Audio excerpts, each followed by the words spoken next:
నరేంద్ర మోడీ అంటే ఆయన ప్రధానమంత్రి అయినాడు 2014లో క్రూడ్ ఆయిల్ ఒక డ్రమ్ము ఒక బ్యారెల్ ధర $100. మరి ఈ రోజు 10 ఏళ్ల తర్వాత క్రూడ్ ఆయిల్ ఒక బ్యారెల్ ధర $84, $16 తగ్గింది.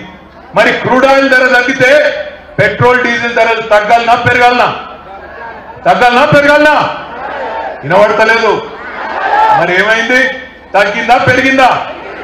60 రూపాయల డీజిల్ మోడీ ప్రధానమంత్రి అయినప్పుడు 10 ఏళ్ల తర్వాత ఇలా 105 అయింది. 70 రూపాయల పెట్రోలు 110 అయింది. ఎట్లా పెరిగింది? రాష్ట్ర ప్రభుత్వం పన్నులు పెంచలేదు. రాష్ట్ర ప్రభుత్వానికి ఆ పన్నులతో సంబంధం లేనేలేదు.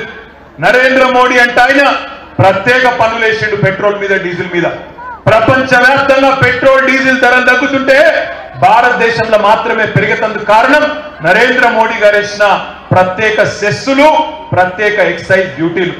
నేను చెప్పేది తప్పని ఇప్పుడు ఇక్కడికి వచ్చే కిషన్ రెడ్డి రుజువు చేస్తే రేపు ఈ టైం కల్లా నా ఎమ్మెల్యే పదవి రాజీనామా చేసి కిషన్ రెడ్డి చేతిలో పెడతాం.